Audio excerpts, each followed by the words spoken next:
Louvado seja nosso Senhor Jesus Cristo, para sempre seja louvado. Irmãos e irmãs, bom dia. Hoje, então, nessa terça-feira, 8 de julho, vamos fazer a meditação da Palavra de Deus em Mateus capítulo 9, 32 ao 38. Pedir a luz de Deus para a nossa vida, para o nosso dia a dia, para a nossa caminhada, uma jornada que exige inspiração, confiança em Deus, pois a gente está fazendo uma jornada nessa vida. E a gente sabe que está caminhando como peregrinos para o reino de Deus, para o céu.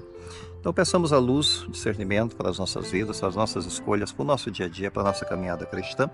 Não deixe de dar o seu gostei para esse conteúdo.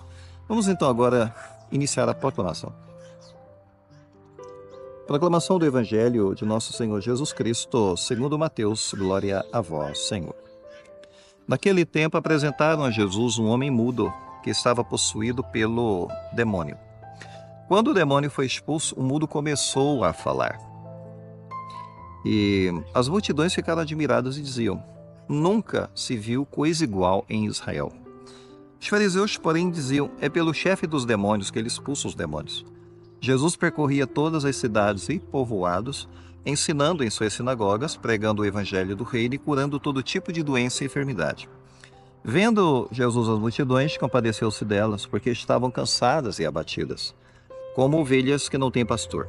Então disse a seus discípulos: a messe é grande, mas os trabalhadores são poucos. Pedi, pois, ao dono da messe que envie trabalhadores para a sua colheita. Palavra da salvação, glória a vós, Senhor. A compaixão de Cristo aparece claramente, irmãos, aqui no Evangelho, justamente mostrando para nós qual deveria também ser o nosso papel no mundo como cristãos: copiar a maneira de Cristo ser, a maneira dele agir, copiar os seus sentimentos também. E aparece aqui Jesus curando um homem mudo. Ele, na verdade, era uma pessoa que tinha uma enfermidade espiritual, possuído pelo demônio, então, enfermidade espiritual. E Jesus tem compaixão desse homem mudo. O silêncio desse homem vai ser quebrado e ele vai poder testemunhar depois, através da libertação que Cristo vai fazer na vida dele. Cristo, ele liberta a sua voz, ele liberta o seu corpo também, como nos mostra o evangelista Mateus. E Deus o restaura e faz com que ele seja capaz agora de dar um testemunho. Claro, o povo vai ficar admirado. Nós temos reações. Aqui, o povo admirado, nunca vimos coisa igual. Mas os fariseus, orgulhosos, dizem assim: é pelo dedo do demônio que ele está tirando o demônio. Então, reações completamente diferentes. Nós temos uma abertura para glorificar a Deus aqui, diante do mistério, e ao mesmo tempo nós temos um fechamento e uma resistência por parte de outros, em especial os fariseus. Então aqui está a verdade das resistências humanas aparecendo. Uns veem a graça e outros veem uma ameaça, talvez. Não faz parte do nosso grupo, está curando, está nos ameaçando, levar o povo para longe de nós. Não sabemos, era uma coisa assim, um pouco de inveja que tinha nisso. Então, no entanto, a graça aconteceu.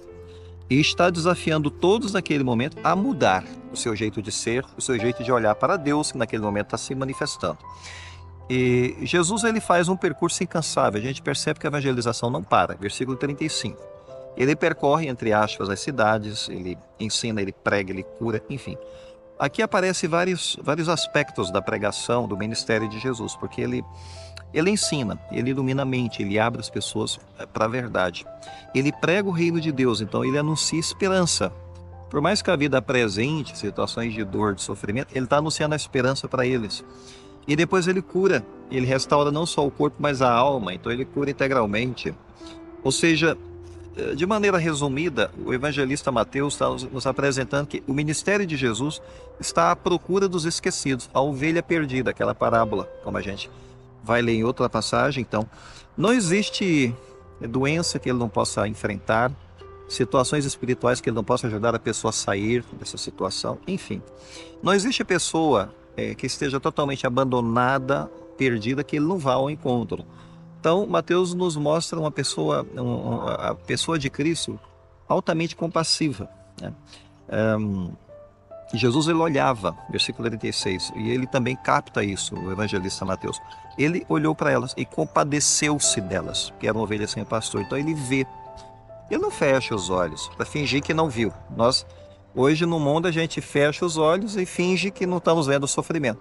Cristo não, ele via, ele olhava, ele não ignorava, então ele capturava o sofrimento, a fadiga, o desamparo, percebendo que eram ovelhas sem pastor, esquecidas por todos, esquecidas por Roma, esquecidas pelos políticos inúteis, que sempre foram inúteis no mundo.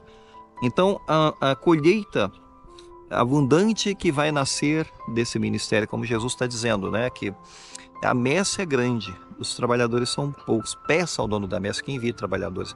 Então ele olha como um campo, né? Olha para o mundo e para as pessoas como se fosse um campo, mas pronto para ser colhido. Ali tem uma colheita a ser feita. Então a messe é grande, né? Um campo de sofrimento, de dor, de abandono, e os trabalhadores ainda são poucos. Pedir na oração, uma oração ativa. E essa oração, inclusive, para pedir para o Senhor da messe enviar trabalhadores, é para também a gente se converter, para ser um operário da messe. A oração primeira é para nos converter. A gente não reza, vamos pedir aos operários para a messe como se os outros tivessem que se converter.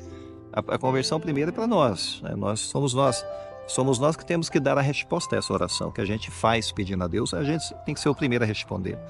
Porque assim a gente se torna a mão de Cristo, os pés de Cristo, a gente se torna a voz de Cristo, a gente se torna outro Cristo. Bem, vamos pensar nisso, porque a missão realmente é um desafio nesse nosso mundo. Mas olha o mundo, o campo. É isso que Jesus está desafiando, né? A gente ver, não fechar os olhos, fazer de conta que não existe aí um campo, que não existe um desafio a ser enfrentado. Então peçamos a Deus que ilumine a igreja na sua caminhada missionária, todos nós, cada um de nós, né? Em especial também o nosso Papa, enfim, os nossos bispos, a nossa diocese, de uma maneira geral. Vamos encerrar agora a reflexão com a bênção final. Não deixe de dar o seu gostei para essa reflexão. O Senhor esteja convosco, Ele está no meio de nós. Abençoe-vos Deus Todo-Poderoso, Pai, Filho e Espírito Santo. Amém. Fiquemos em paz, o Senhor nos acompanhe. Graças a Deus.